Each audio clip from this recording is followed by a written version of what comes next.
5, 4, 3, 2, 1. And it's live.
This is Leicester Till I Die TV.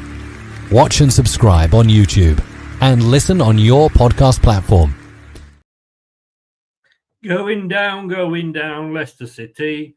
Playing football the Van Nistelrooy way. Good evening, good afternoon, good morning, good night, good day, goodbye. Hello, wherever you are in the world, one of those will apply to you. As I always say, this is LTID TV from Leicester Till I Die. Thank you for joining us, whether you are watching via YouTube, Twitch, we're in touch with Twitch tonight, or listening on Catch Up to Podcast. You are on your favourite podcast platform. You are all very, very welcome. So about the FA Cup, as they say, we can concentrate on the league now, which we were probably having to anyway, let's be honest, but we've got no choice now. Other teams have also been knocked out down there, so is it good that we're out of it?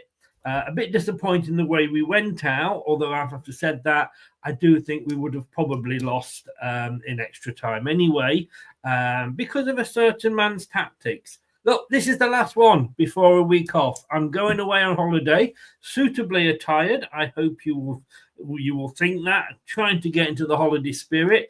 I go lunchtime on Thursday, so not long now, not long. Sunny Lanzarote. A couple of highs. First of all, Mark is in. Hi, Mark. How are you? Welcome along, sir. Thank you very much for joining us. And, of course, it wouldn't be a night without our regular burger maker. Ronald McDonald is in. Good evening as well. How are you two feeling? All right, let's bring him in. He's probably going to disagree with everything I say tonight, which is what we want, which is what he wants. I've got my thoughts. He's going to try and convince me, and he's very good. He's very, very good at convincing me of things.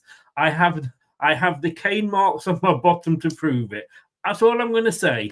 That's all I'm going to say. Let's bring him in straight after this. I've just got to find the right thing. Here we go. We'll bring our Craig in.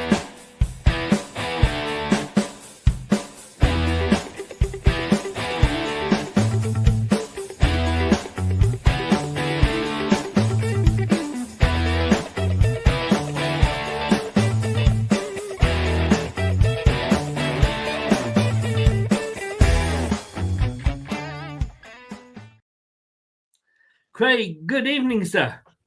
Good evening, Chris. Good evening, everyone. And as Chris alluded to, shows are not particularly good when everyone agrees. So I've brought these. These are my blue tinted spectacles, and I shall be putting them on as I need to, just to help the debate go along. Yes, yeah, and like I always say on these things, quite often what the presenters, which tonight is myself and my university challenged colleague underneath me, we have a different point of view, not because we necessarily believe things. It is to create a discussion, which hopefully you guys will join in the chat as well. And just in case you're wondering, why I always sit on a cushion, it's because of the aforementioned caning that Craig gives me. First of all, I've got to say, what a way to go out. The FA Cup, and I want to just very briefly touch on this because we've touched on it a lot. but it's supposed to be the premium competition in the world when it comes to football, but it's a joke now, isn't it? There's a lot of things that you can say that makes it a joke. I guess you're alluding to certain use of technology in certain areas and not in others. Well, yes. I mean, that is the thing. Look, I'm actually not disappointed we got knocked out. I mean, it wasn't like we got knocked out again by Newport or Wycombe Wanderers. We did get knocked out by a top half team, well, almost a top half team. But, and this was something that Ian Wright said. Well, no, it was the lady guest with Ian Wright. How will Leicester feel if Man United, I forget who they've got in the next round, actually, but let's say they get through because a goal from the other team has been disallowed because of VAR, because VAR is back in the next round. It's a joke. I understand them not having it because there's certain teams like Plymouth don't have, well, they may have VAR. I don't think they have. And if there's a League One team that goes through, they won't have VAR. So I understand it's got to be not just for all the teams in one particular round. It's got to be for the whole competition. I agree, and that's probably the last time that's going to happen. Because I don't see how you can get it to work. You say even in the same round. So I'm sure there's a couple of lower teams who have been drawn at home for the fifth round who don't have VAR. So how you can have it in one and not another in the same round, let alone the same competition, and because obviously in the early rounds, it's clearly the FA think, oh, by the fifth round we'll have got rid of all the crap. And we'll just have all the teams left that have got VAR, so it won't be a problem. I've got a lot of problems with the FA Cup, to be honest, the way that they've done it, and yet again, it's mainly for the big teams. This VAR or not isn't just for the big teams. They've made a decision. I happen to disagree with it. I think, I mean, if you're going to do anything, I would say that you have it for the semi-finals and the final.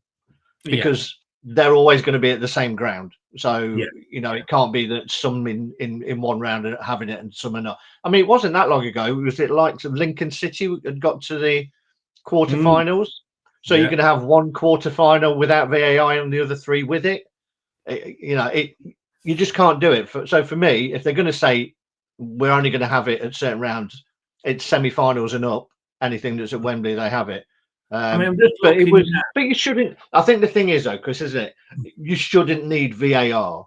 No, no. Stevie Wonder would have given that as offside. So yes, yes, he would. I honestly don't know. As you say, you've talked about it to death, but I haven't seen anywhere that linesman has been punished yet. I'm sure it'll be announced. I mean, there was a thing that was on because Kate made of it, and just say it is Fulham that Man United are playing. Yeah. Preston are at the moment the only team not from the Premier. Oh, Plymouth Argyle are away, so that doesn't matter. Yeah. Cardiff City are away. Not sure who Ipswich Town are going to have. Millwall are away. Burnley are away, but they're at Preston. I don't know if they've been a championship. I presume they don't have VAR because they don't have it in the Championship at the moment. The FA will probably find a way to have both of those teams eliminated. Yeah, quite possibly. And I mean, Kate made the point, a very good point on her X account, that they should have, if there's no VAR, they should have EFL officials officiating those games because they're not, they're used to not having VAR. The problem is we did.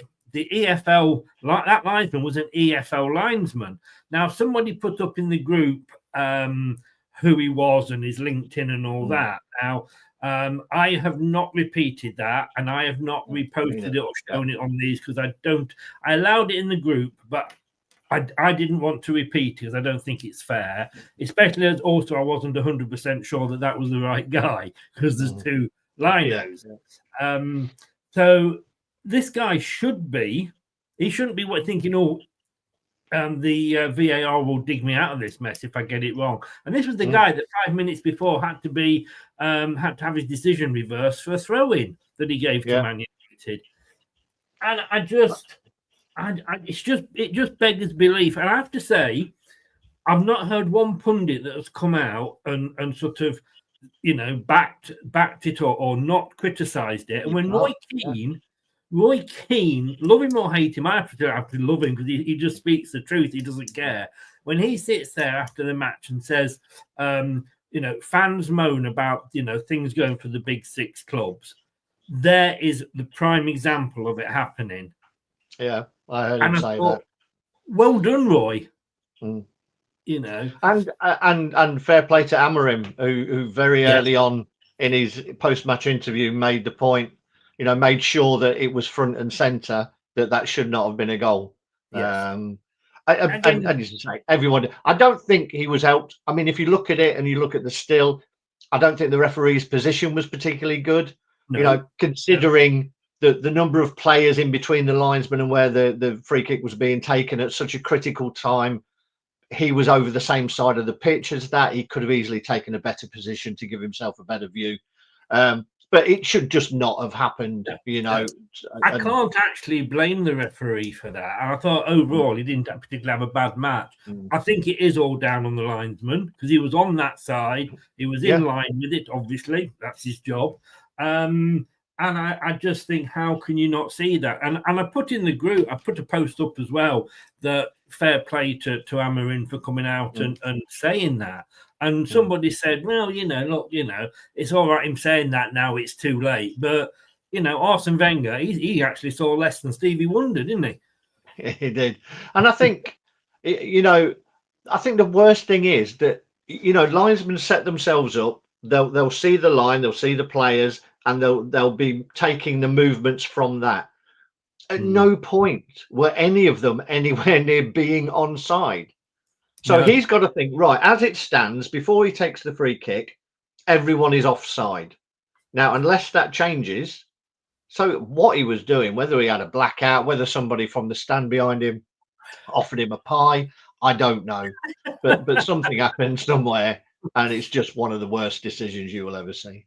Yes, indeed. And we will cling on to that as to be the reason we're not in the FA Cup this round, not the fact that we were beaten by a better team. Although, again, that's questionable. Well, it's good to start the show off with something we agree on. 12, just coming up to 13 minutes, and now is when we stop agreeing, I'm sure. Look, myself and Kate, we write for the BBC every Tuesday. Kate's on holiday, so she's I've written a couple of weeks going, which is great because I've had to write about the Everton game and the Manchester game. Now, anybody see? Sorry, you're a Jonah. I am. You watch. We'll beat Arsenal 6-0 or something now. I'm away next week, and Kate's back. Have a look. Is he the guy to save our season? It's the question that I don't write the headlines. The BBC take whatever they want to put it as the headlines. That's what they've chosen. I questioned if he is the man to save our season. And look, I want to say now, I am not saying that he should be sacked or got rid of, because that would just be absolutely stupid. There's no point in changing a manager now, doing a Watford and hoping that somehow somebody else will be able to polish this turd of a team and get something out of it. And that wasn't the Irish for 3 either. I did mean what I said there with turd. And I wrote, and I did write it, I have to say, once the match finished, then we did like an hour's worth of post-match. And then I just thought, I'm going to write it now because otherwise I'll have calmed down and I won't say what I want to say. I started it off with saying, how is Ruud van Nistelrooy a football manager? That was my second line. After that started with, I thought counting to 10 was supposed to help. Although I was up to about 50. And then I put at the end, so I go back to my original question, changing it slightly. How is Ruud van Nistelrooy managing my football club? And the answer to that is badly. Am I being unfair to him? I think you were being a little harsh. I'm not going to sit here and defend every decision he's made, because you know, you and I, Chris, we've been around long enough that we're kind of realists, I would say. So we'll say it how we see it, and if it's bad, it's bad. If it's good, it's good, and we probably won't get too excited either way. But I think there are questionable decisions that he's making, albeit with a squad of footballers that is not of his choice. And that is where I would temper a little of my disappointment. I would raise the disappointment in terms of some of his team selections and substitutions. But I think we've been doing that for the last 6 managers. Even when we were winning, you know, and wiping everyone out of the way in the Championship, I think very often we were questioning team selections, formations, substitutions. So that comes with the territory of being a fan of Leicester, and always knowing that you could do better. But I like what he says. I like his philosophy and where he's coming from, and I pulled a couple of things off the web of recent interviews that he's done that I like, and I think I don't think, in answer to that question, is he the guy to save our season? I'm not sure there's anyone who could, to be honest. That is and I think that's the point. key thing. Yes, and it reminds me very much, and during these next few slides, and I'm going to let you read out your good points in a minute that you like, because I want to throw something back at you before we start that, where I think he's a bullshitter. But again, don't hold back. When we got relegated to the 3rd tier, everybody blamed Ian Holloway, saying what a bad manager it was, what a bad manager. Funnily enough, the following season, having moved to Blackpool, he got them promoted to the Premier League. That's how bad a manager Ian Holloway is. Nobody could have saved that team. We'd been hovering, hadn't we? We 3 or 4 seasons, we're just about, you know, we're in that bottom half, just about staying up. We were destined at some point to go down. Nobody could have saved that team. Again, you can question some of Holloway's decisions and team choices, etc. But that was a team that was just waiting to get relegated. And I think Rood's come in, hasn't been able to go out because, of course, the January transfer window was supposed to be his big saviour, where he was going to get the players in he wanted.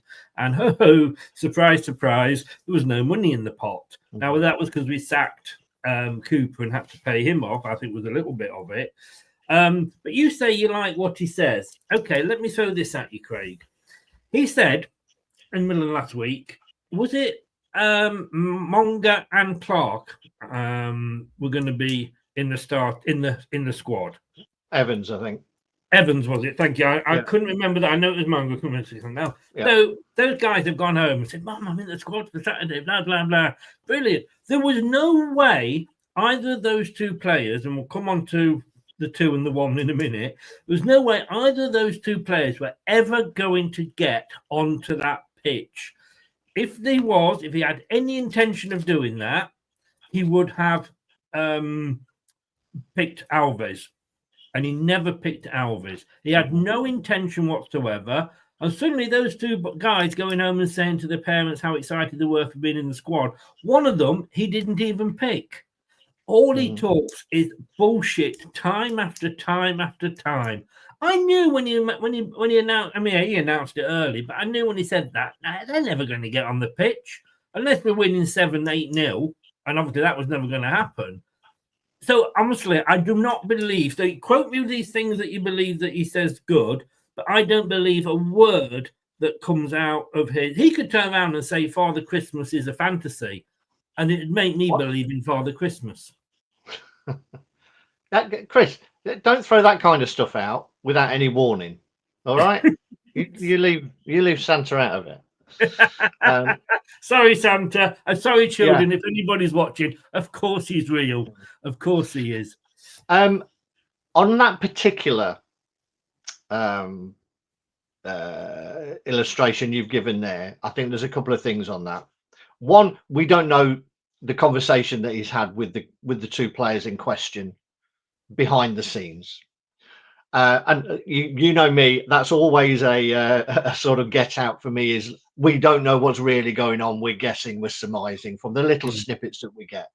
What I would say, I think part of that decision was to try and get those players and their families to understand that those players have a better chance of being involved in first team football at their age than they have if they go to one of the bigger clubs who are circling around them. And we know, particularly with Monga, that Real Madrid, and you probably don't get any bigger than Real Madrid, are circling, looking at this kid.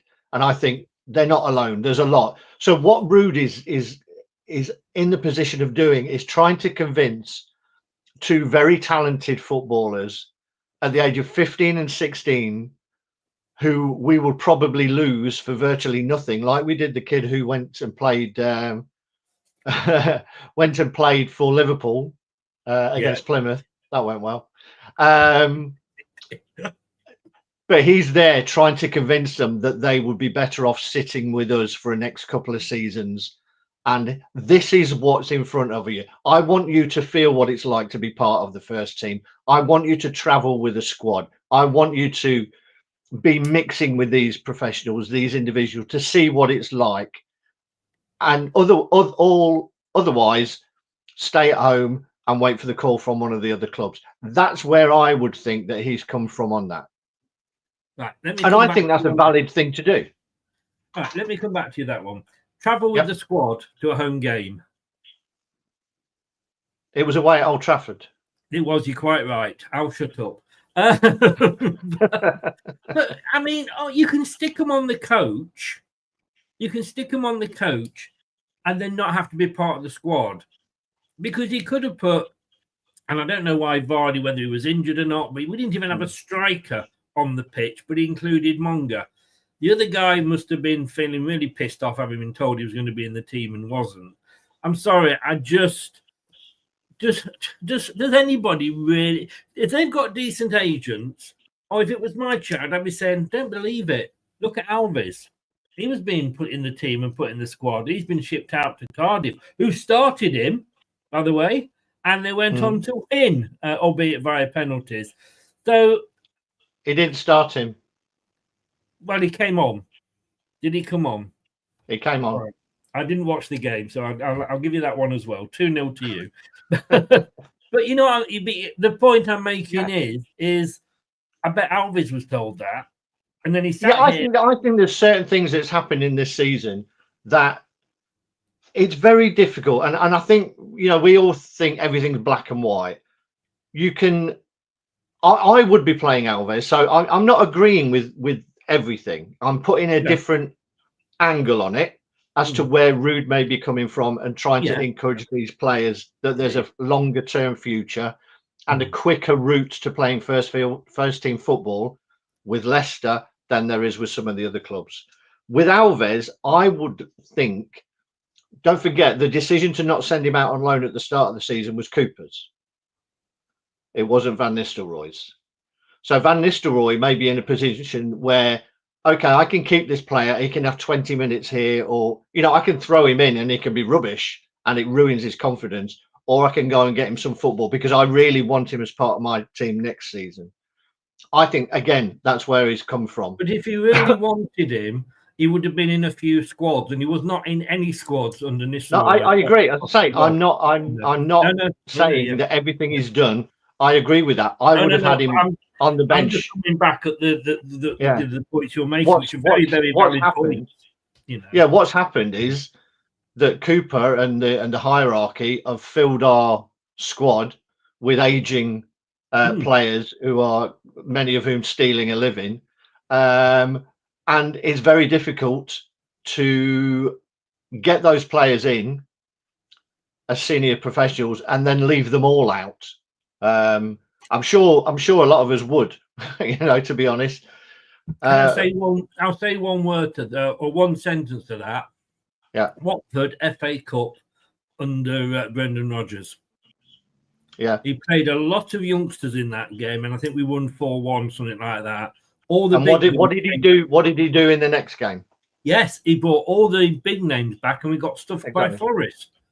Yeah. So all these managers do it. They can, you know, the same way that you're saying that Rude's paying lip service. Brendan was doing the same. All right, I'll shove him into a game where I don't really care. If we go out, we go out, but I'll try it. Personally, I would prefer that. The only way you can find out if a player is good enough is to give him a chance to prove whether he's good enough. When you're dealing with younger players, and I'll come back to a point that I was going to make earlier about younger players.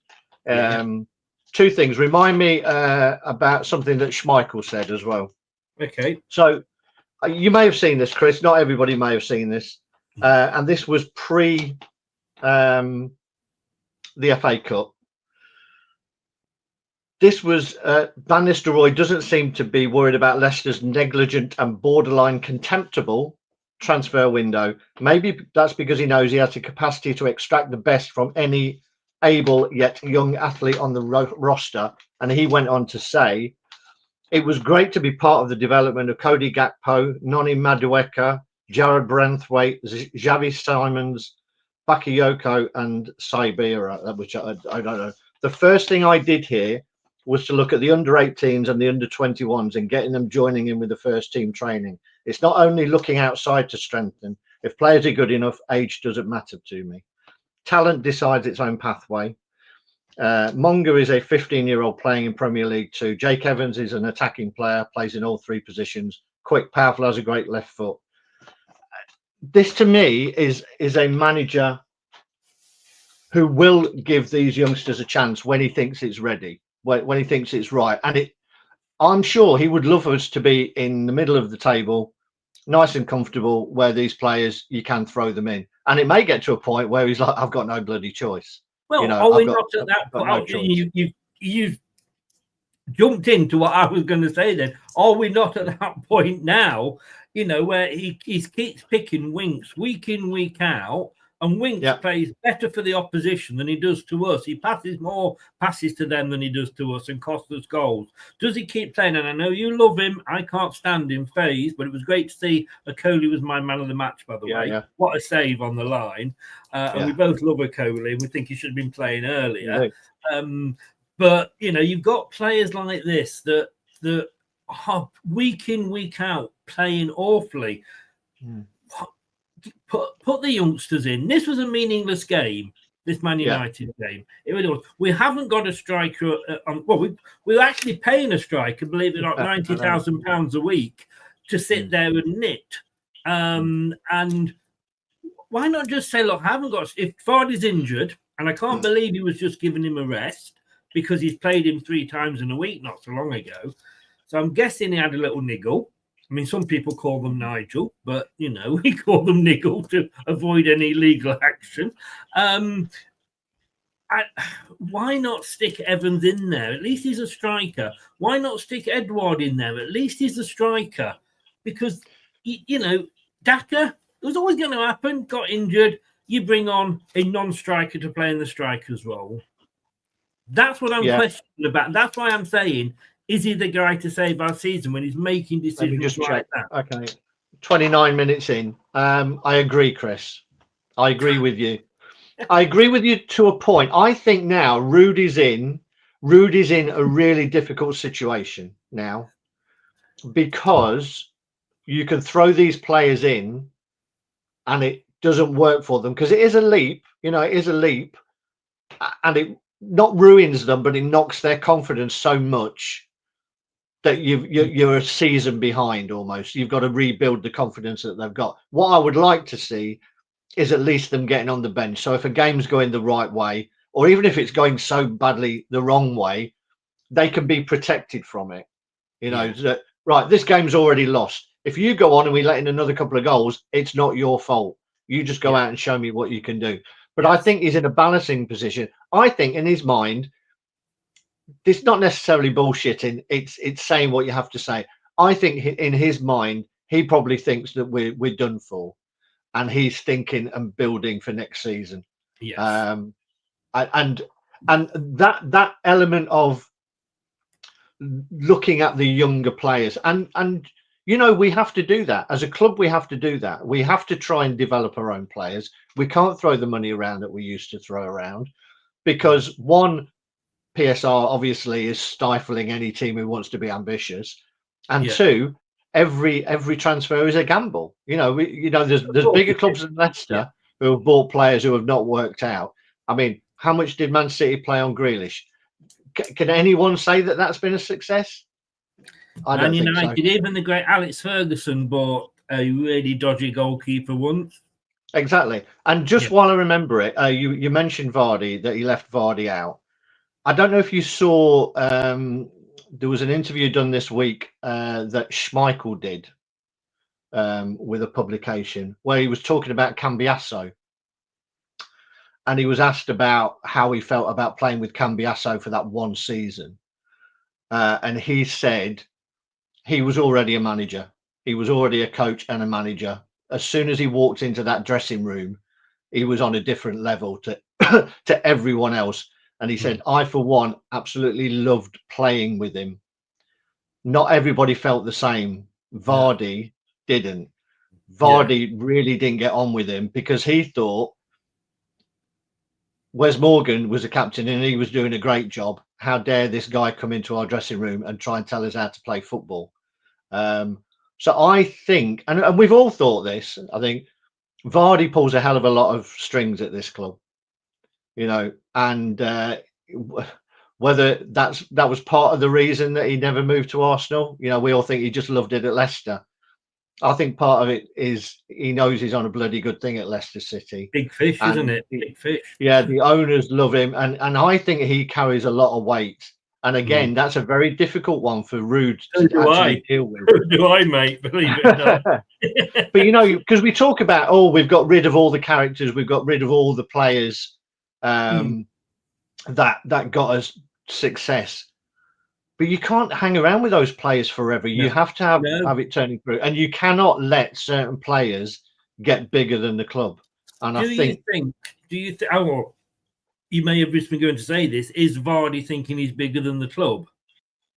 Well, I think in certain elements, yeah, and it wouldn't surprise me if Vardy's pulled one and said, "I don't want to play in this one." I hope he hasn't. But it wouldn't surprise me. He is a legend. We love him. We all love him. Of course. Yes. But, I don't think there's many Leicester fans that don't think that the players were involved in Cooper being removed from his job. Well, they were definitely involved in Ranieri leaving because Brighton's come out and admitted that. Look, we all, like you say, the fact that we criticise them does not mean we don't love them. As I've always said, if Vardy left the club, I'd be the first one to put a brick down for him, for a statue. But how dare he? Cambiasso, however much we thought about Wes Morgan, and to me, he was, and I'm just going to say, Roy Richard, love your comment. I'm going to come back to it later. Half starred it. To me, Wes Morgan stayed too long because at the end he nearly cost us the FA Cup final. It was well past his sell-by date, but because he was the captain who lifted the trophy, the sun shone out of his arse. I don't think he was good, but he was, like I say, not necessarily past his sell-by date, but definitely past his best before date, as Vardy was.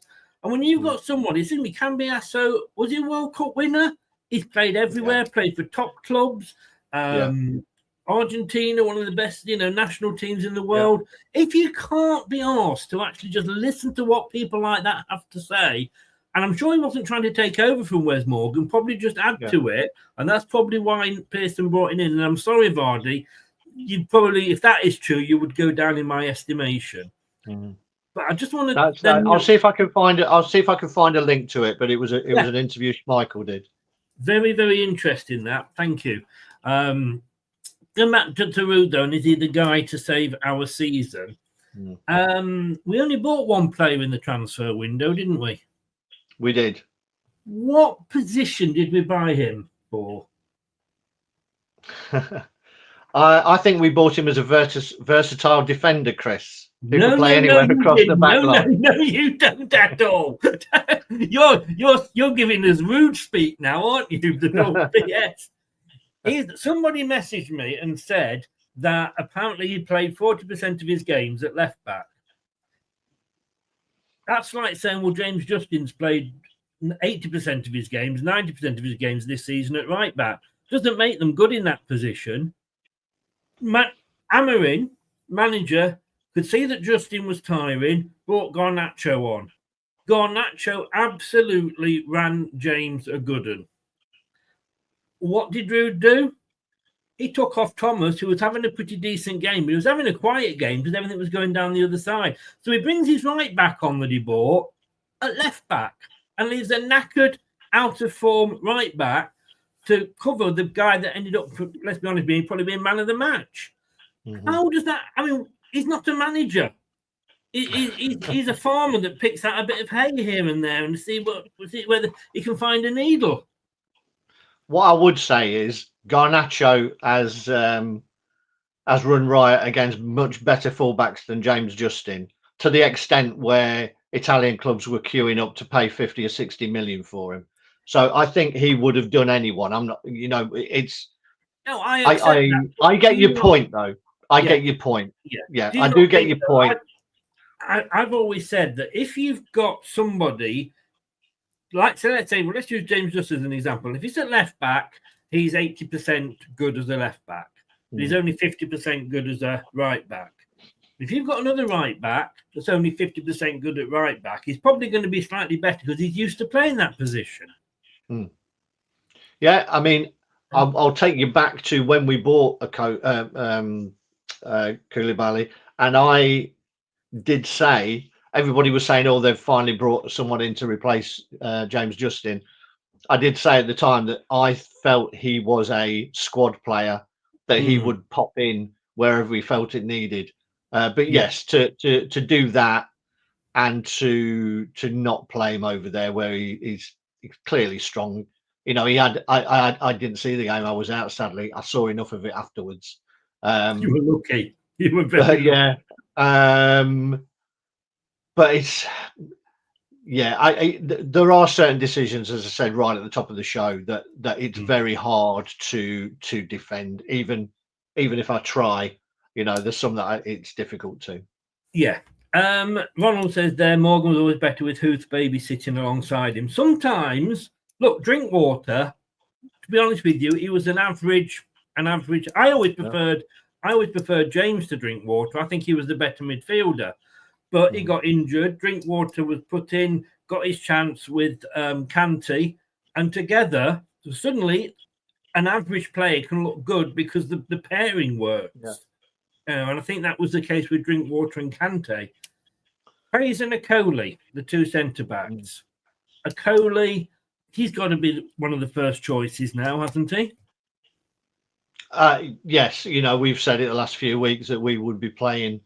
Well, I think we differ on the right-sided one, but we both have a Coley and natural left-sided a player, centre half, and it does make a difference. Rude play him in right centre back next week. Maybe, but you could see. I mean, there was a lot of talk that he could possibly go in the window. You know, that he was interested and wanted to go.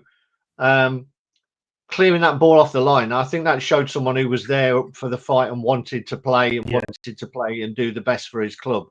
You know, the celebration of when he did that was like he'd scored a goal, to be fair. I saw him. I haven't seen Mark Goldridge, but I saw a Man United channel where there were, you know, the clips of the and it showed that, and how they could not believe how that ball had not gone in. Yeah, I'm going to say it would have been typical, wouldn't it? That would have been more typical. Deflected past Hermansen. But yeah, I think who actually deflected it past Hermansen? Oh, you're going to blame Fars for a deflection now?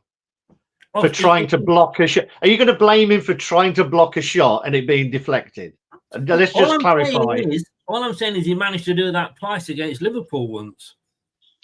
Right, so he should have just let him get a shot. I know what you're playing at, Chris. Stop it now.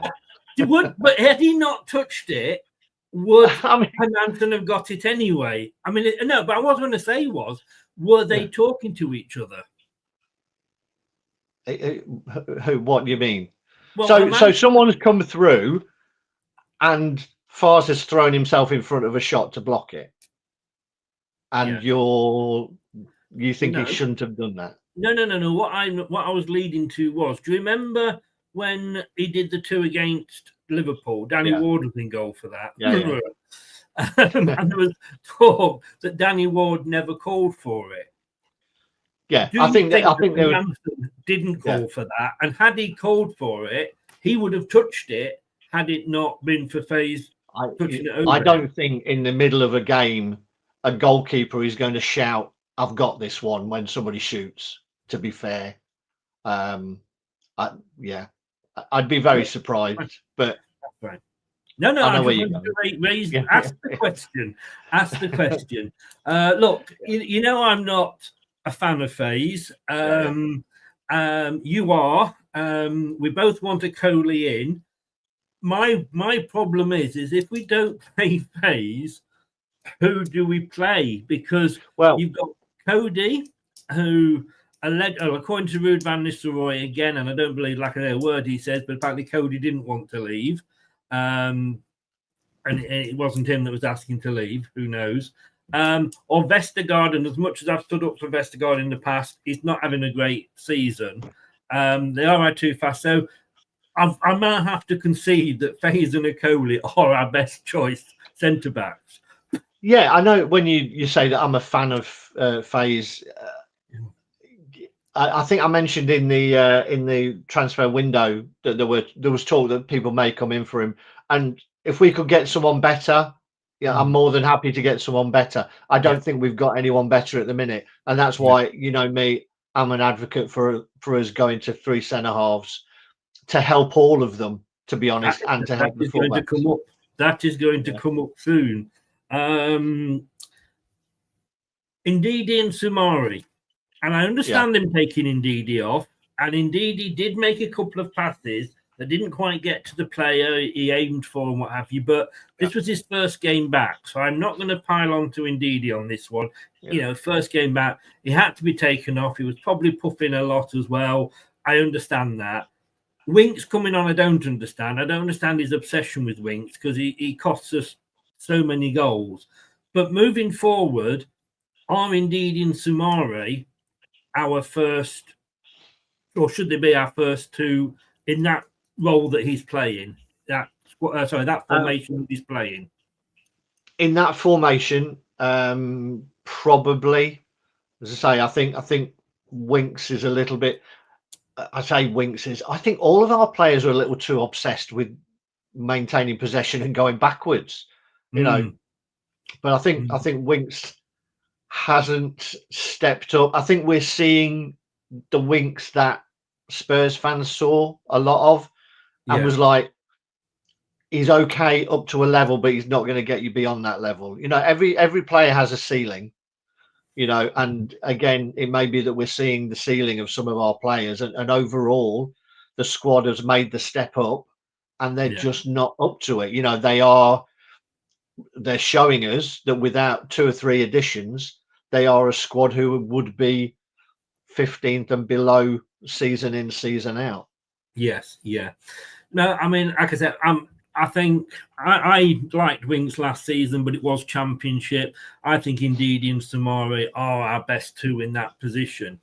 Let me ask a question for you here. Who has got the better win rate as manager over the games that they played percentage-wise? Ruud van Nistelrooy, Craig Levine, or Ian Holloway? Come on, with the way this show's going, you should know which way I'm going with this. Yeah. The reason you've put Levine, probably Levine. Right, well, let's have a look, shall we?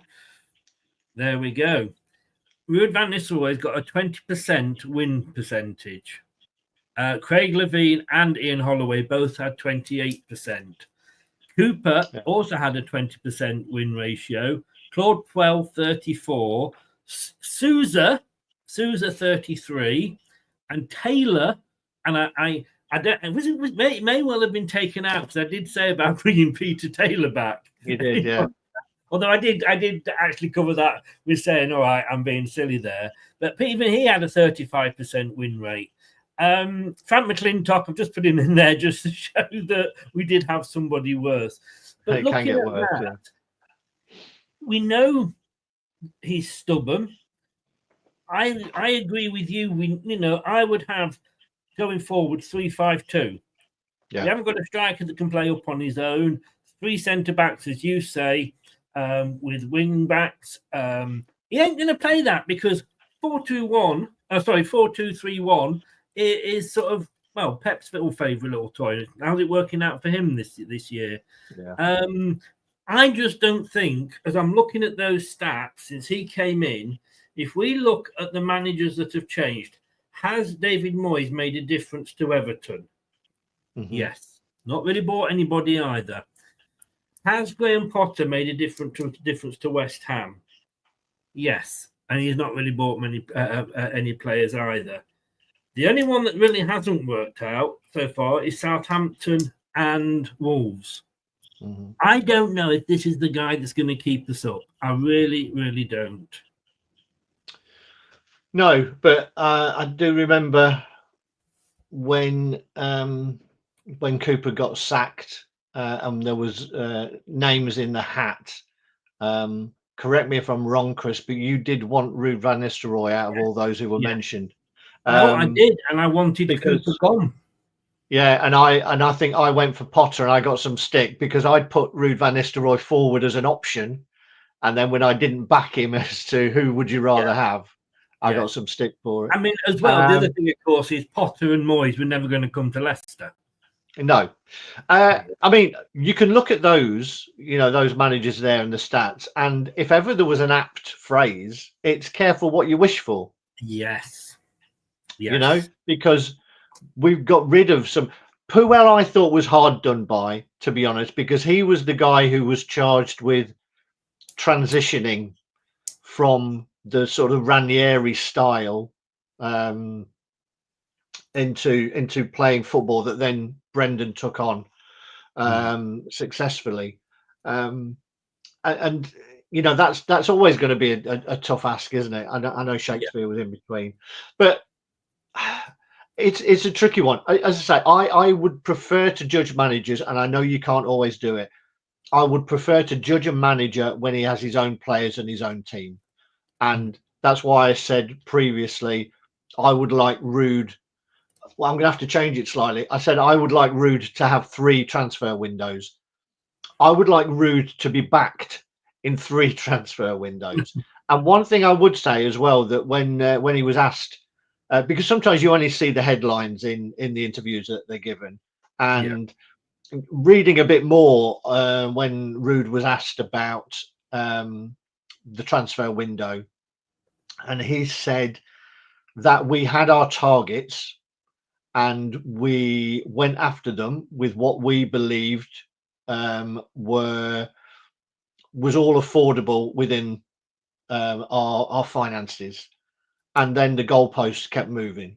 The clubs were asking for more money than they were when we first approached, or players were asking for more, and I have to try and balance the books and say, is it worth paying the extra we're being asked for, and will that player come in and instantly improve the team? And they have to make a decision based on that. Do they risk going over PSR to get those because the clubs are asking for more money, or do we just say, no, we're going to have to sit it out? And January is always it's a horrible window. Yeah. By the sounds of it, for once, again, whether he's just, being political, but he did say that he was kept in communication the whole time, from when he had his first interviews to coming to the club, presenting the players that they were going to be interested in, and whether he was interested in them. And they kept telling him, look, this is what we've gone with. This is what we would be led to believe would be the price of this player. It's now gone up 20%. And you can imagine that happening because they know clubs like us are desperate. Yes, no, exactly. That's why I say this is why January window is absolutely So Ruud has got to make a decision. Do I not give a damn? Because at the end of it, I might get sacked. So we'll just go for broke, risk putting the club in trouble, with financial fair play again, but get the players I want? Or am I in it for the long term and, you know, we'll get our players, the players that I want over a period of time? Yeah, no, again, eloquently put and good points there. And I'm sure, look, before he joined us, he went to Enzo and said to Enzo, what do you think? Now, I'm sure Enzo would have said to him, you know, I was lied to about the money. Yeah. You know, and we know that Rude is not slow in walking out of a club if he's not happy. You know, so I tend to think that he probably was kept in the loop this time. You know, right. Moving on. Survival points. I don't know whether I've done this with you before. If it was somebody else that I did it with. No, I think we mentioned it last time out. But these are the points that teams stayed up with over the past 7 seasons. Yeah, 7. 32 being the lowest last season. With Forest, and then they're all in the 30s. 17 points we've got after 24 games. It doesn't look entirely achievable, especially, and we'll come on to it in a minute, the games that we've got coming up. Because I thought we had a really good, not a bad start to the season, because I can remember at the start of the season saying, look, if we get docked points because of PSR, it won't be too bad because we've not got too bad a start. It's March and April that we're going to be up against it. Little did I know, as they say. But that's, I don't know if we've got those points in us, to be honest with you. It's probably only going to be a 32 again that keeps up, because the 3 teams that have come up, none of us are particularly doing well. I remember, I think it was at Christmas, looking at the fixtures for the second half of the season, and I remember talking to Scott and going through them, and I went through the fixtures, and I thought we would only get another 12 points.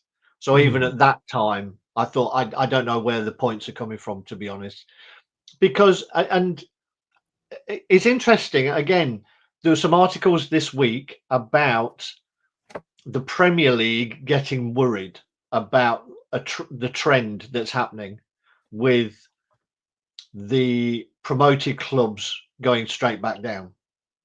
And there's conversations being had that they are now starting to think that this is a worrying trend. And if it happens again, then there's going to have to be some questions, because it almost becomes a closed shop, that the money isn't trickling down. And even if you have the money, the rules that they brought in through PSR means you cannot spend the money. So it's pretty much pointless, to be honest. They're stifling ambition. They're stifling the opportunity for any club to come up and make an immediate impact now. If you can hang around for a couple of seasons like Forest have done, and let's not kid ourselves that Forest haven't spent any money, because they've spent a hell of a lot of money. So they gambled, and as it looks like, it's going to pay off for them. But, if this does carry on with this PSR rules, then this is just going to happen every season. And I think we need to bear that in mind when we're super critical about how our season has gone. The majority of the teams above us have been there for at least 2 seasons now, because we know everybody went down again last season. So they've all had that. They've all had that money. They've started to improve their squads, and it gets harder and harder for any team coming up. We saw it with Wolves. Burnley walked their league and then came straight back down. We walked our league. We're probably going to go straight back down. I'm betting Leeds will do the same, because it's such a leap now, and the Premier League are making it impossible for clubs to try and improve their squads to be able to compete. It is a very, very good point, which leads me very nicely onto the league table then. As I put, when Rude took over, Crystal Palace, West Ham United and Everton were all in a relegation battle. Now it's down to just 3 from 4 teams, and if Wolves put a run together, basically we're fucked. Now, Wolves, when they got their new manager, they did have a little bit of a mini revival, didn't they? At the moment, though, they haven't carried that on.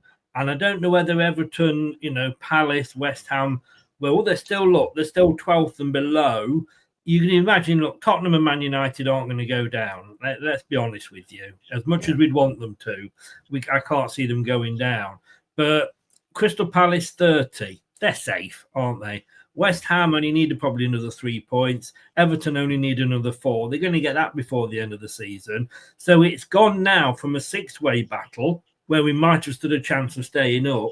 Ruud hasn't taken us on a run or anything like that, because I would argue with his stubbornness and him not wanting to change it and him sticking to the same players. He's now taken us down into a 4-team battle, which will make staying up even harder. So I would argue that, if anything, we've actually got worse under Ruud van Nistelrooy than better.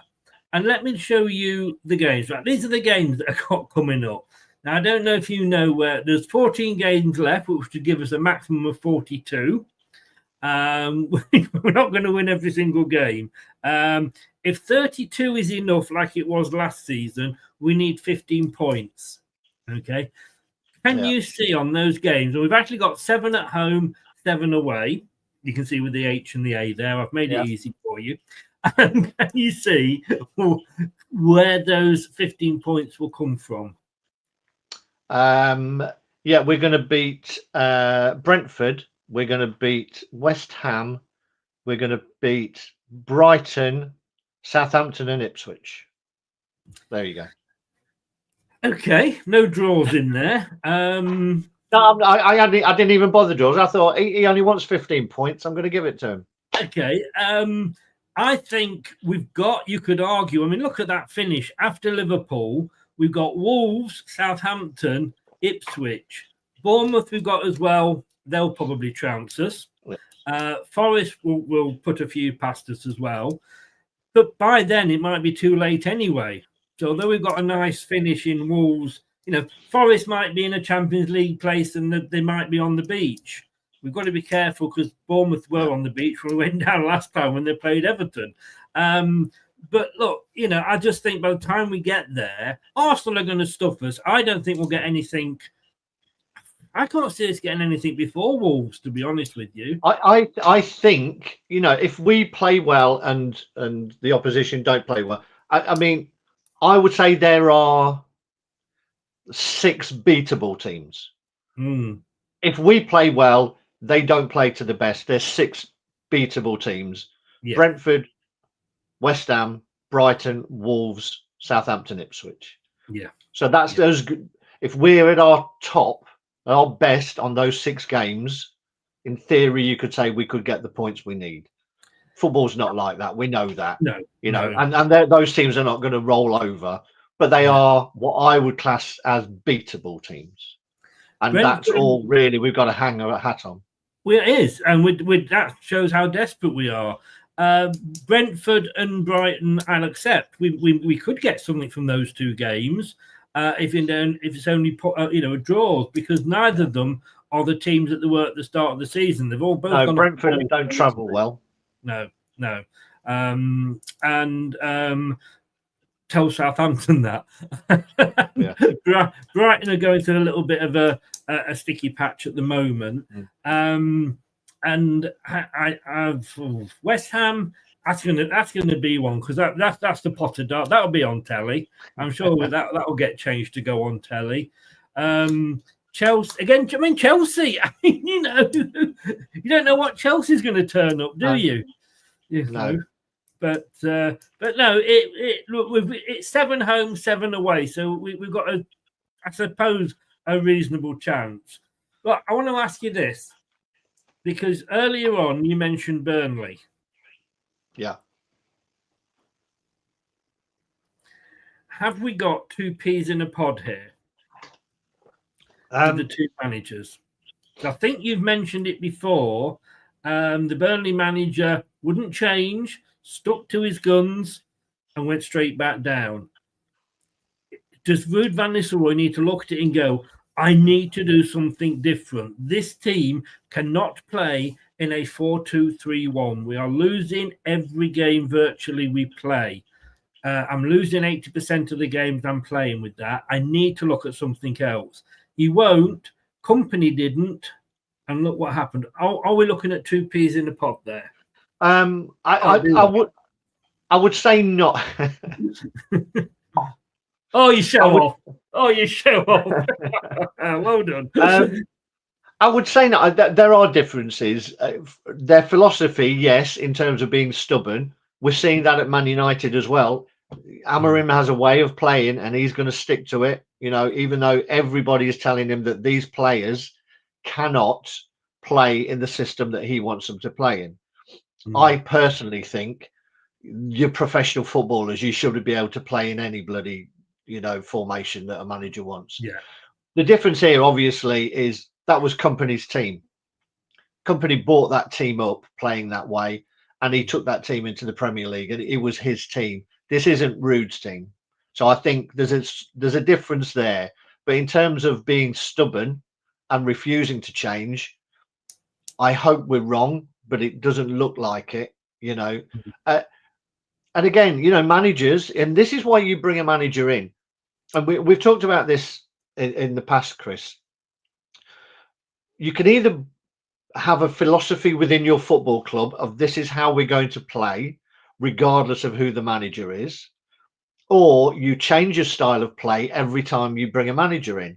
Now the latter makes it very, very difficult long term to have a strategy of buying footballers or developing footballers.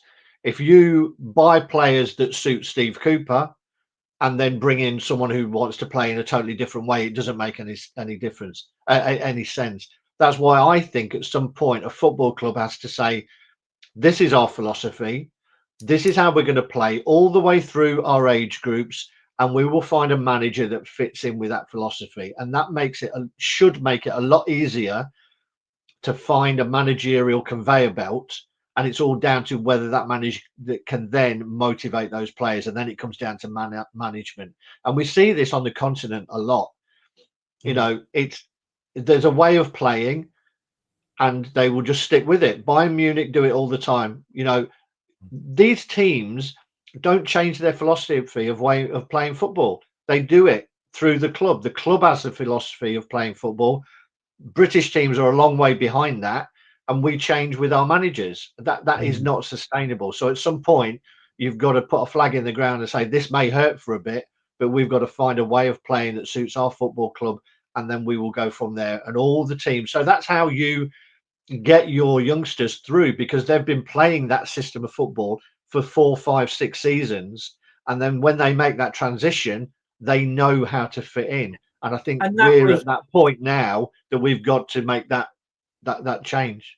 And that was what Enzo was trying to do, wasn't it? Because he was a perfect man and he buggered off. Well, indeed. Would we have stayed up with his? I don't know. Well, Blue Tick Locks is in. He's actually defending Ruud van Nistelrooy.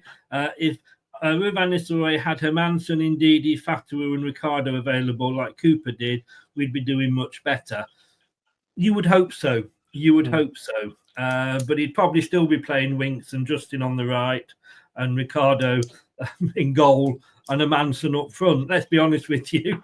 We know that. The thing is, you look at, apart from the youngsters, I mean, what options does he have to change things for the better? I think he's stuck with a squad that is lacking, and I think we all know that, and it is trying, as you said, Chris, to try and find a way that suits these players the same way Pearson did when he got us out of a hole. He bit the bullet. He changed it. He found a formation that worked with the players. He bit the bullet. Will Ruud bite the bullet? Yeah. That's the question. And I think, look, the highest we are going to finish is 17th. We're not going to get any, unless suddenly the world drops out of, Everton's arse or something like that. And I don't think it will be. We're looking at, like I say, 3 from 4. So 17th is the best we can do. Before I very quickly move on to the second subject, which we'll go through quickly, here is the question. And everybody, listen to everybody in the chat. Do you keep Ruud if A, we are relegated, or B, we survive in 17th? So is he the manager to get us back up, or if we stay up, is he the manager to take us forward? Craig.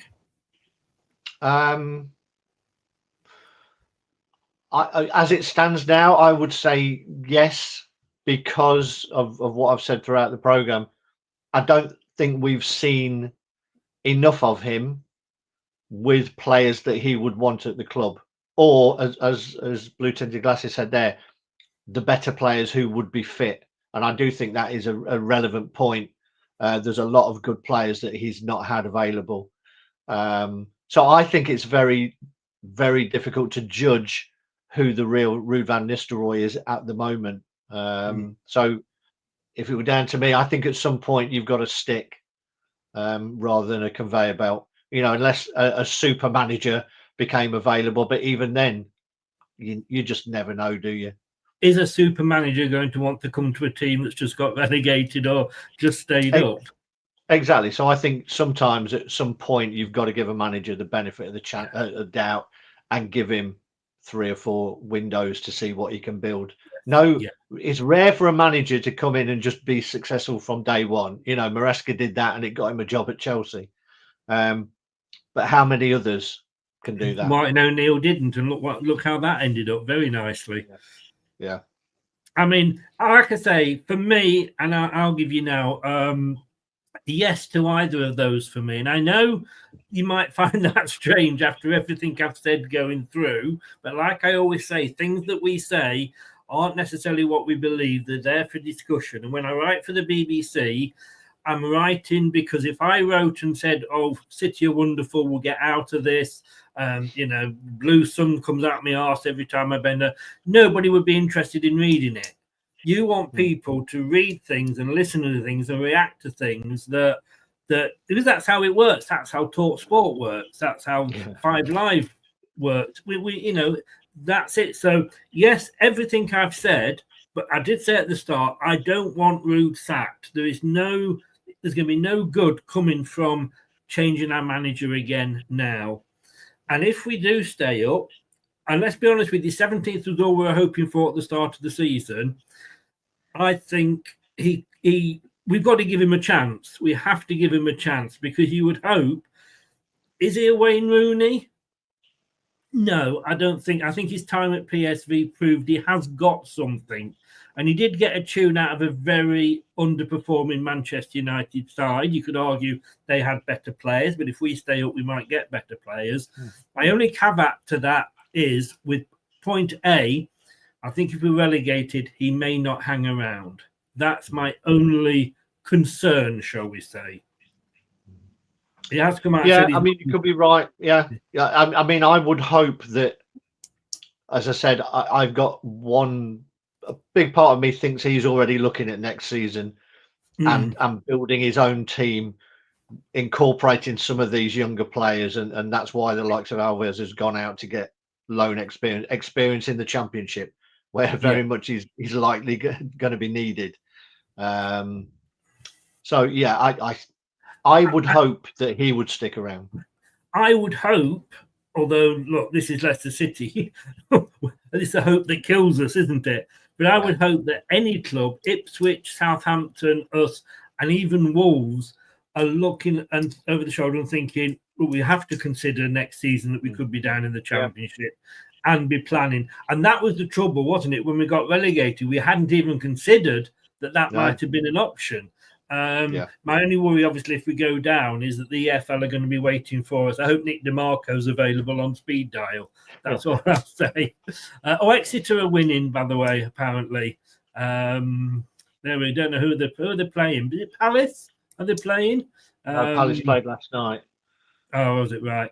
GPM says yes, keep him. Did they win or lose, Palace? I didn't even follow it. They won. They won 2-0. Good, because it gives them more games. They are technically still down there. Blue Fox forever. Hi, no, mate. How are you doing from Canada there? That's Canada. A yes, B yes. Give him a chance to prove himself and the summer window. I can never pronounce that. 215 said B. And Gary says, yes, it's not RVM's fault, just like it wasn't Cooper's fault. It's Rudkin's fault. Hey, 1 hour, 9 minutes before Rudkin gets blamed for something. Only joking, Gary. It's Rudkin's fault, giving him a great contract, below average players, e.g. Ward, 40 grand a week. They're playing Nottingham Forest. Oh, Forest are losing 1-0. Okay. What a shame. What a shame. Right, very quickly, we're going to go through the second topic, which is, and you may have guessed it from the YouTube thing, have we got the Chuckle Brothers in charge? If this is one of the Chuckle Brothers, is this the other Chuckle Brother? And that is obviously Top.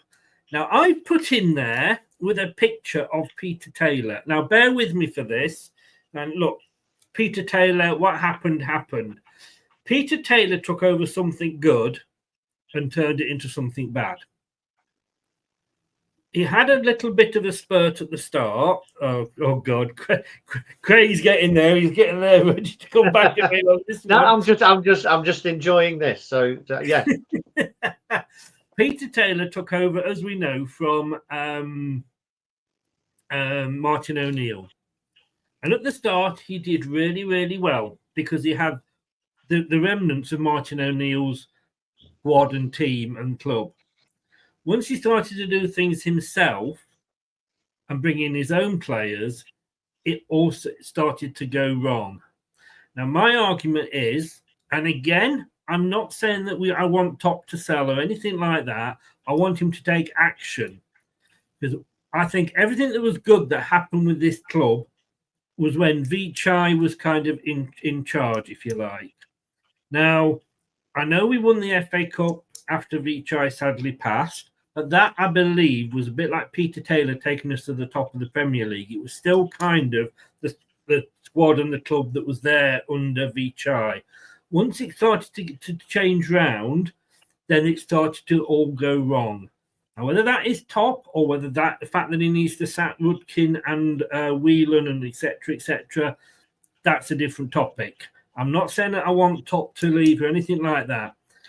Here we go. 27th of October 2018, Vichai tragically passes. Top is de facto owner. 8th of August 2019, Top officially becomes chairman. 31st of December 2022, £194 million worth of debt was converted to shares. 24th of January this year, 2 new issues of shares to King Power International and Top, relieving the club of a combined total of 124 million of debt to its parent company and owner. Very good at Top to do that, but those are debts that we built up on his watch. I was going to say I would like to see the balance sheet from the 27th of the 10th, 2018, as to whether any of that debt had been built up, because you know, we know that in the past it's been well documented that the club have taken out a number of loans. Yes. To do things like the training ground, this, that, and the other. So we have taken out loans, and they were under, you know, Vichai's watch. So it'd be interesting to know how much, you know, in 4 years, it's bloody hard to rack up £194 million worth of debt on your own. You know, in 4 years, £50 million worth of debt every year from zero. I'd be surprised if some of that wasn't a carryover from before, but I do believe I wouldn't argue. I don't have obviously that information, but I wouldn't argue with that. Yeah. But what I would say is we are, you know, there are people who want Top out of the club, and I'll send you a link later, Chris, and maybe you can put it on the chat here or put it somewhere else. And it is a very good piece that was written for Flash Score, who are starting to add a few more journalists to their roster at the moment, and it's a really good piece about Reading. And I've mentioned Reading in a few pieces in a couple of things of talking about, and that is a careful what you wish for scenario. And I would ask anybody to read that piece about Reading and how badly that has gone wrong. But I do agree.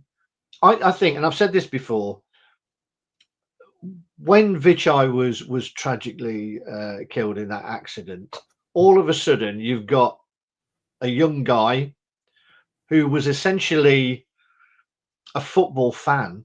I think, you know, by all accounts, Top was one of the biggest ones pushing his father to buy a football club. And luckily, they chose Leicester City. But he doesn't have that business acumen that his dad has.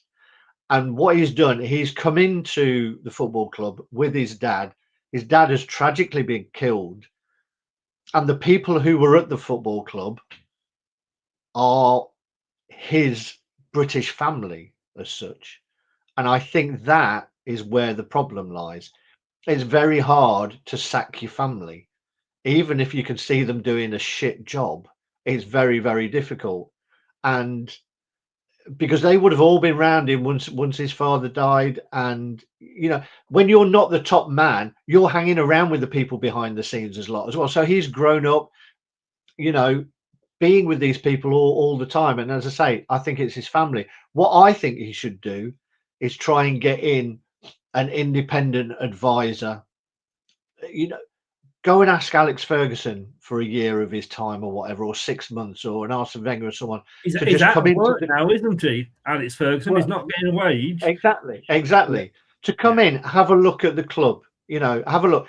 There's a guy who knew how a football club would be run successfully. It's all gone to pot, and you know now he's gone away as well. He's stepped down a little bit, but an independent eye to really look at the people behind the scenes to say either yes, they're doing the best they can in difficult circumstances, but they're not up to it, or one or two, yeah, they're just not up to it. You know, you've surrounded yourself with people who have done a decent job. Let's not forget, you know, these people were at the club, you know, for a number of years, and it's not everything's been bad, but I think they've developed into roles that are probably bigger than their talent. There's a saying that goes that everybody gets promoted to the level of their own ineffectiveness. Yes, you know, you can keep going up the ladder until you realize that you can't do the job anymore. So I would like him to bring in some kind of independent advisor to come and take a look at the business and see where it could be improved. As I say, someone like an Alex Ferguson or somebody maybe we don't know who's been successful in football clubs, and do it that way, because then it makes that making changes more palatable for him as well. It's like, this isn't me. I've been advised by these people that we need to make changes, blah, blah, blah. Yes. So I would like to see him do that, because I think something needs to change. It does. And I think this inquiry that they've had 2 inquiries apparently, that they were inquiring themselves. So they're really not going to find themselves guilty of doing anything wrong. You know, and that's the stupid thing. And I did hear that there was a 3rd inquiry that had been called and into your shirt, Chris. Now, you know, who's in charge of that one, I don't know. But for your look, you should hope it's Stevie Wonder again. I have a makeup department here that spends hours on getting me ready before I come on these shows. I'm Seriously, very I do like about it. what. If I did 2 shows last night and I actually went and changed, so I wasn't wearing the same shirt for both shows. I'm very conscientious, you know. But no, that again is an excellent point. And like I say, you know, people have got to realise that we are allowed to criticise players, managers, owners without actually saying that they should be sacked or sold or got rid of. And that exactly, by the way, is agreeing with what you were saying. But people do have a limit. You know, you can raise from the bottom right to the top in a company and then realise, actually, I've gone past my level, if you like. Exactly. You know, and, you know, I don't think we would get Alex Ferguson. I love the idea, though. But I'm very much for that guy that went from Newcastle to Manchester United. Yeah. You know, that is now, I can't remember his name. Somebody will say in the chat. But, you know, he would be perfect in my mind because, all right, he didn't stay long at Man United, but he was at Newcastle in a very tumultuous period where they had to sack managers and staff. So I think that would be good. Now, this next bit here, I'm going to thank Paul Aldred for this. And it's something that somebody just said in the chat. But since winning the top flight almost 9 years ago, Leicester have let 192 million worth of talent leave on a free transfer. transfer, exposing their lack of long-term planning. Now, these are all the players, and I've put the toilet sign there because I think it is shit management. But those are the players that we have bought and we have let go on a free. If the company that you work for, if they were to lose £192 million, you'd be out of a job, wouldn't you? Not you. Everybody would be out of a job because you'd have shut down. Yeah. And again, I will take the devil's advocate position on some of these. Some of these is, let's say Yuri Tielemans is coming into his 18 months of his contract or whatever, and you offer him what you believe to be a very good contract, the same kind of contracts that that we've been criticizing other players for getting, because it's great you can offer players when they're at the top of the game, big contracts, and then if they suddenly lose form, let's like Tielemans did a lot of, let's not forget that Tielemans went through a period of being pretty poor for us, yet we could have easily offered him a 60 million contract, that you make an offer and the player turns it down. Everyone in football knows that he's going to turn it down. Do you allow clubs to come and pinch your talent for peanuts, or do you just say, right, we're going to bite the bullet, we're going to keep them, hope they keep us up, and then they can go? And it's a very difficult position to be in. If somebody comes and offers 5 million for a player who's worth 30, that they're just taking the piss. But do you just say, well, it's better than nothing? If somebody came round to your house, wanted to buy your car, that you thought was worth 10 grand, and they offered you 2 because that you've got to get rid of it in 18 months or whatever, it's difficult. And I know these are bigger things, but it's not always, is it right? Some of those players, and some of those players, and I come back to this point, some of those players were bought by managers who wanted them, who then subsequently got sacked and replaced by managers who didn't want them. The likes of Slimani, who I loved Slimani, and I thought he would have been great for a number of managers that we've had. I think it was, I can't remember if it was Brendan or whatever. Ranieri brought Slimani.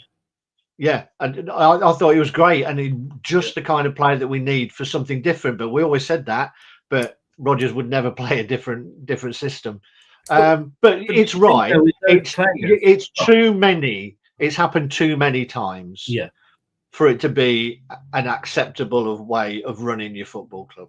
Yes, that is no wonder we're in PSR trouble. I mean, a lot of those players like Kelechi and Acho, we probably was holding on to him like with Tielemans. Because let's be honest with you, if we'd kept Tielemans, or if Tielemans had kept us up, then it would have been worth him going on a free, really, if that makes sense. But there's players there that just weren't getting regular game time, like Slimani, like Silva, like Pratt, Mendy, Benkovic, when you could look at and go, well, they could be sold. Now, if somebody comes in and offers 5 million for Mendy, I think for you, when you cost us 12, you would cut your losses on that. But we all liked Mendy. That was the problem. Well, we did, but the manager didn't he? Yeah, you know what? exactly. He Well, you've got the same question now with Luke Thomas. By all accounts, somebody came and offered 5 million for him, and we turned it down because he didn't have what he thought was a proper left back. Left back cover. He wants cover in every position, and he did say, and again, something else that he came out and said was, I told the board that no one was leaving unless they were being replaced. So, again, you've got to say that is a good thing to say, because we're not in the position where we can have although we do have a space available in the squad. Yes, we do. So we can bring. There's a couple of freebies that were linked in Leicestershire Live. never heard of any of them, to be honest No. with you. One's I'm not injured, sure where that barrel was that they were scraping, but I know. One of them's injured, so he'll probably get signed, and one of them is 33, so he's kind of probably too young for us to get. But let me very, very quickly ask you then. I like Thomas. I know a lot of people don't. A lot of fans don't. He is the Ben Chilwell of our time, and the fact that there's always will be one that somebody hates. With me, it's Faze. But I think he was there when we needed him, and we needed him that season because our injuries were awful. Look, we've got two left backs technically because we've got Justin and Christensen. Yes, Rude, if you're watching, Justin is a left back, just in case you know that's thinking. On the right, we've now got Koulibaly, and if he ever gets fit, Ricardo, and that's the question. Do you let him go or do you keep him? Because I don't think Ricardo is ever going to be back and play more than a couple of games at a time. Yeah. And then get injured.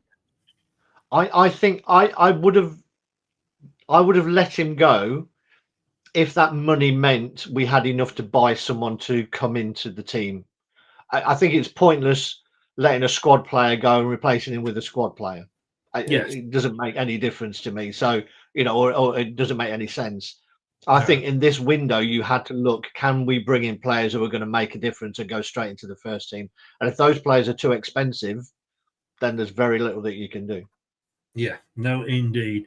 Craig, you've had a go at my shirt, but seriously though, I do like it, Chris. It was a choice of two. Yeah. It was a choice of two, and this one was the quieter one. That's all I'm going to say. But as I will say, some of the things that we say in the show, we just say for effect. We don't really mean. Yeah.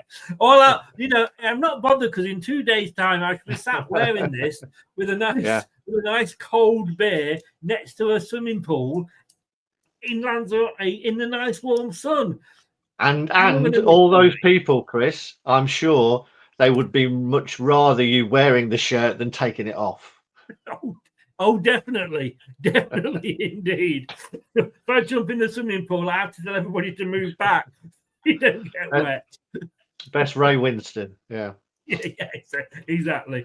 With Peter Kay in that advert for John Smith when he goes up on the diving board. Yeah, it'd be a bit like that. Craig, thanks very much, mate. Oh, you're welcome, mate. Makes a change for me going on holiday and not you. I know, we're going to have to put that right. Yeah. Hope you had a happy anniversary and, of course, your birthday the other week. So it was, mate. You had a good time for both of those. Thank you. And I will see you in 2 weeks' time. On the other side, yeah. Well, you're fully bronzed. Have a great break, mate. And, we'll see you soon. And no, I'm not going to show you my white bits. Thank God for that. Cheers, buddy. All the best. Take care. Cheers. Bye, everyone. Thanks very much to Craig there. He will be back in 2 weeks' time. Our wise old owl. I haven't called him that very often, have I? It's been a while. Old. I always call him that when he's not listening. Wise. No, it's great having him. Please, like I say, I love the fact that I know that if I come on and ready to rant, that Craig will be there to calm me down and be the voice of reason. And he'll be back here, like I say, 2 weeks' time. Not here for the prediction show, but if you're in the prediction league, please do get those in still via the X group. No preview show because I'm away and I'm not doing the watch along for Arsenal. We're all going to have a holiday.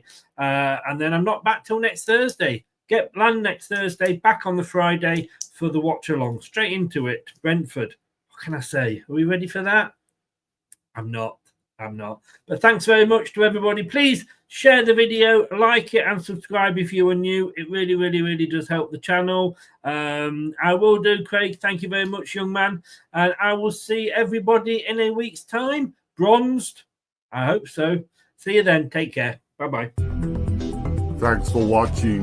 These videos are tremendous. You better like them too, or I'll be back. This podcast is proud to be part of the TalkSport Fan Network. TalkSport. Powered by fans. That will conclude this evening's entertainment.